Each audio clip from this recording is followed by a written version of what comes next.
Kilelo, kita part, pichu kitenge. Tu as opé appartement na kati ya poto. Solution monani. Ozana posa ya salle à concert, salle ya mariage, pichu kitenge appartement. Osala location ya restaurant, obenga kita part, pichu kitenge appartement.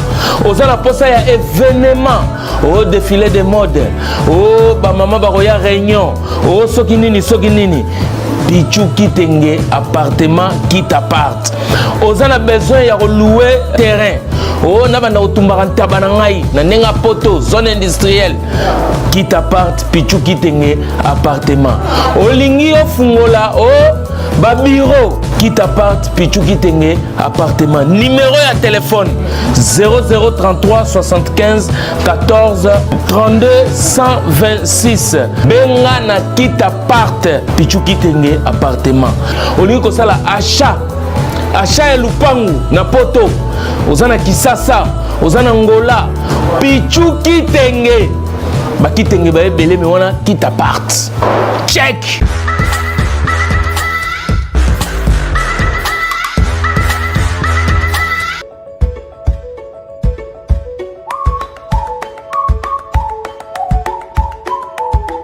Maman, pour ça moi tamboli partout. Que le 11 novembre, les allées sorties officielles de ma maman au Grand Caire. Maman, elle est sortie où on a vraiment. Dès date de 11. Ils avaient confirmé les 11 ou bien tout est changé. Et ça férié, c'est un vendredi. Okay. Donc, date on a, ils ont vraiment confirmé. Ngai Wabino, maman, la fondatrice Anton Poliba. Donc, nous avons confirmé que le 11 novembre, soirée Nabiso et Kozala, Kaka, le 11. Le 11 novembre. En tout cas, Toya est belé. Et ça, événement à ne pas manquer. Ma vrai Joe, ma vrai chéri, ma vrai tonton, ma bébé, biso tout. Le 11 novembre 2022, sur 14 rue de la Pointe, Noisy-le-Sec, dans l'espace Noisy-le-Sec. Boya, ça va noircir. Tobingi bino tout. Boya ebele ko soutenir sur le 11 novembre 2022 na 14 rue de la Pointe, Noisy-le-Sec.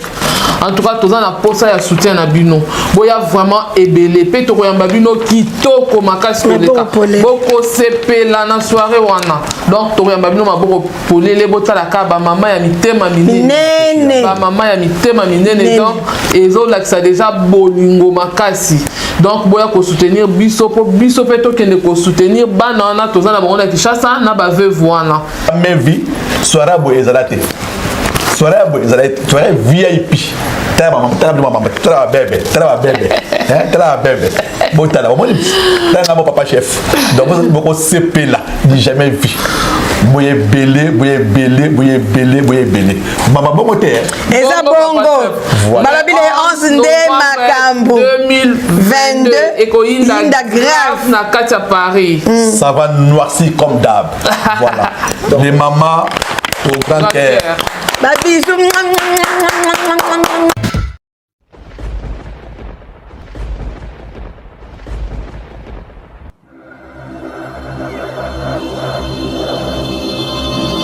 Edino, yoza fin, utaliki ozate, oza suka, libulu zanga suka, mokako soa, kende, donc yo leki. Edino image, yo na osenga yo.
la vérité. Maman, je vous aime beaucoup. Nalinga bino trop ba congolaise. Donc faut que on mato ina bino ba congolais, balinga ba congolaise. Maman tu as poto biso nyosu. Bino botala ka ben terrain na bino. Te. Botala ka pe ben terrain bato bo vana bango. Botala ka pe ben terrain mi bali na bino maman. Maman, yo kutena mbali na poto. Mubala chozemi. Ozana mukanda te mubala na mukanda te. Vedi mubala bimisi su mbongo na ena poche. Po ba déclarer aux mukanda maman. Ozu mukanda. Mbala na ka mbali mabe. Siko basa mabe tanga zu mukanda. Sizo libela. Oh non, moi je vais faire mes formations, moi je vais faire mes permis, mais tant aux alara na mukanda to lo ba ngota. Oyo lo ba ngota tant zu mukanda baluki mobali. Mais on n'est pas de lâche qui maman. Pourquoi tu n'as pas niveau na ba ingratitude abongo? Basa maye le pele lo ba vanda. Tant zu do qui a funguli makolo, débat na landisi 3, mbali na epé polé administration zu mukanda ndako ba vandi pepele. Ba ça la vie na bango. Maman boko za la ba ingraté. Kabolo ba mbala ba congolais ba la mabe binu nde bo la malamu. Mais non. Ils ont pas si bien les lois boya mubali acha kombo ya mwana na ya déclarer même aboti aboyi mbala déclarer mwana na.